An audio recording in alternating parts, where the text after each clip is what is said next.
Fala, meu povo! Beleza? Vamos lá para mais uma aula aqui, né? Hoje o nosso tema é ligações químicas. Aí eu vou dividir essa aula para não ficar tão grande em algumas partes, né? Hoje nós vamos falar especificamente vamos fazer a introdução do assunto e falar da ligação iônica, que é a primeira ligação interatômica. Interatômica entre átomos, tá? Porque também existem ligações intermoleculares, que serão entre moléculas. Bom, vamos lá. Vamos ver qual é o conceito disso aqui que a gente vai estudar, né? É uma combinação entre átomos para obter estabilidade eletrônica segundo a regra do octeto. Então vamos lá, vamos conhecer o que é essa regra do octeto. É uma regra que diz que um átomo é considerado estável quando apresenta 8 elétrons na camada de valência.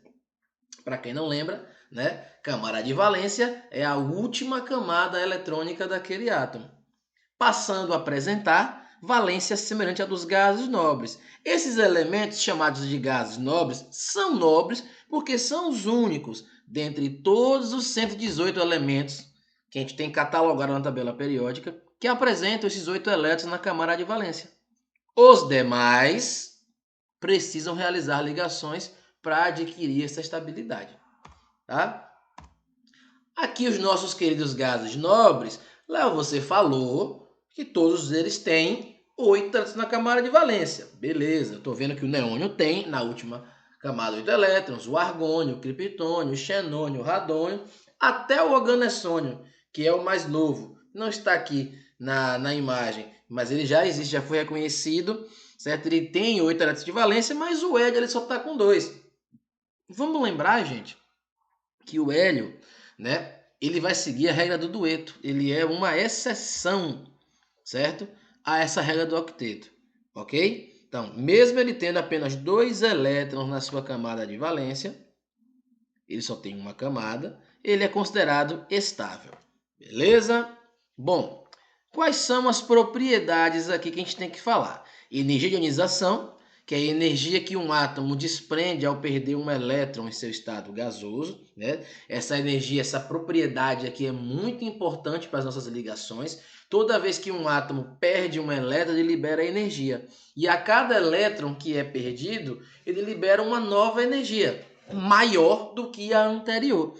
Então, a segunda energia de ionização é maior que a primeira, a terceira é maior que a segunda e assim sucessivamente. Aqui na tabela periódica, a gente pode observar como a gente faz a leitura dessa energia de ionização.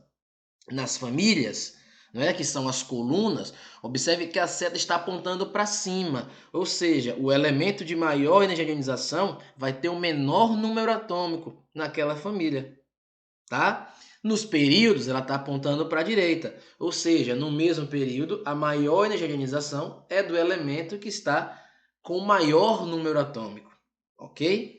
E a outra propriedade importante para as ligações é a eletronegatividade. O que é a eletronegatividade? É a força de atração, tá, que o núcleo de um átomo exerce sobre os elétrons dos outros átomos. Os elementos que são muito eletronegativos, certo? Atraem os elétrons dos outros átomos que não são tão eletronegativos.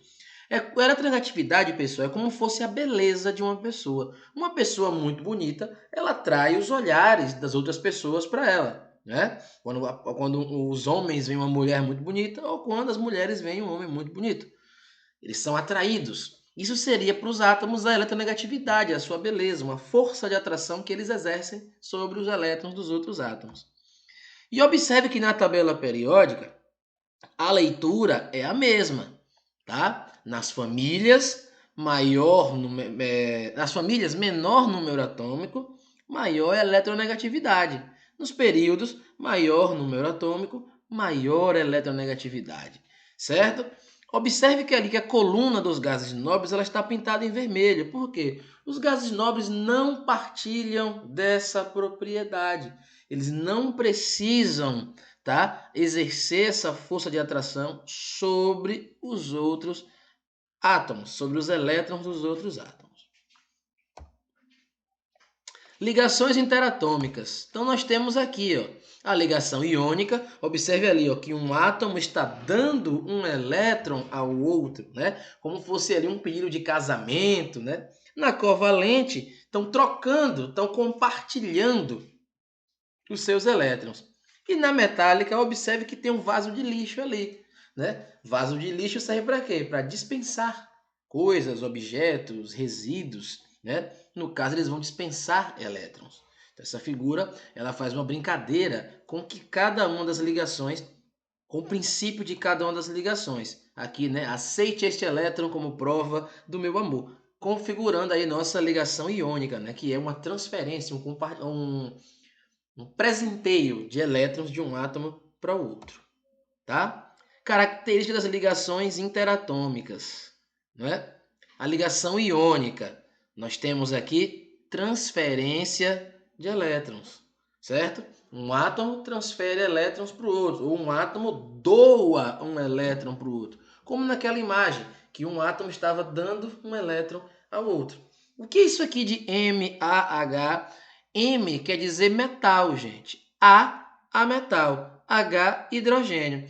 Então, a ligação iônica eu só posso realizar, certo? Se eu tiver aqui transferência de elétrons entre um metal com a metal ou então um metal com um hidrogênio. A covalente vai compartilhar elétrons. Vocês viram na imagem anterior que eles estavam trocando, né, elétrons ali, estavam um dando elétron ao outro.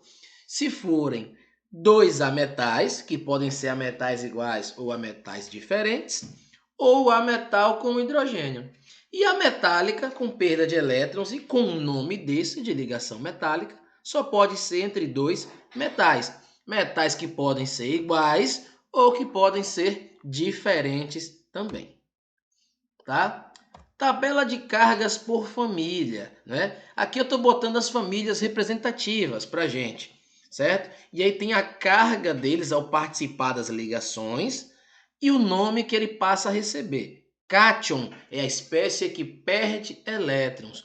Monovalente, bivalente, trivalente dá a quantidade, né? Mono 1, bi 2, tri 3, tetra 4. Ânion é a espécie que ganha elétrons, tem a carga negativa, observe ali. Aí eu tenho ânions trivalentes, tetravalentes, bivalentes, monovalentes, que indicam que ganha 1, ganha 2, ganha 3 ou ganha 4 elétrons. Então tá aí cada família, como eles ficam nessas ligações aí. Aí vem a ligação iônica propriamente dita, né? Após essa introdução que a gente fez aqui. Ocorre com transferência de elétrons de um átomo de baixa energia de ionização, o metal, para um de alta energia de ionização, o ametal. Então, sempre, gente, ó, o metal vai doar elétrons para o ametal. Olha aqui, ó, o sódio, ele doou um elétron para o cloro, né? Se você observar, na camada de valência do cloro tem 1, 2, 3, 4, 5, 6, 7 elétrons. Quando ele recebe 1, ele chega a 8 elétrons, tornando-se um átomo estável. O sódio aqui, ó, quando ele perde este elétron, se você olhar que a camada anterior dele já tem 8 elétrons. Então, ele também está estável, tá? Ele passa a ficar estável. Então, observe que até a perda de elétron do sódio, que é um metal, foi benéfica para ele, né? Ele se tornou estável. Ele tinha que dispensar esse elétron da camada de valência. Só que ele não jogou no lixo, ele deu a alguém que estava precisando. Ele fez uma doação ao cloro que estava precisando desse elétron. Como você pode ver aqui, ó, aqui eu estou representando só a camada de valência deles, tá? O sódio ali com 1 na camada de valência, 1 elétron, o cloro com 7, ó, passou a receber. Quando uma espécie, gente, ela perde um elétron, ela fica com a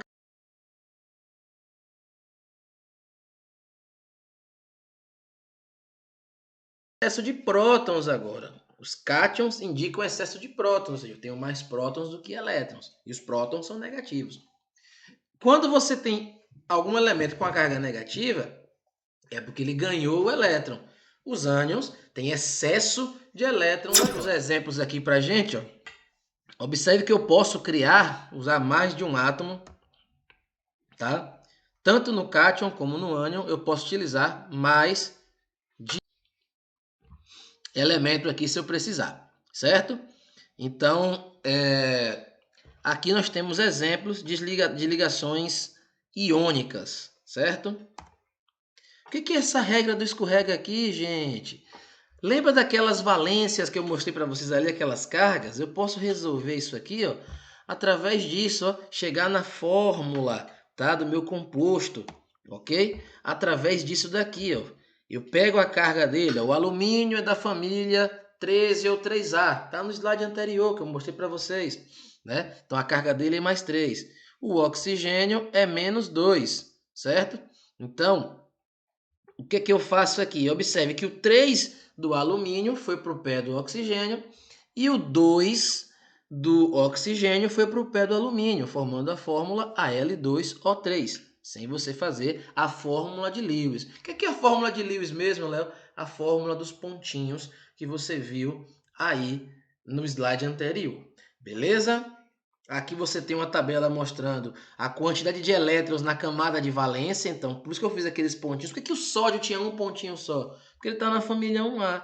Por que o cloro tinha 7 pontinhos ali? Porque ele está na 7A.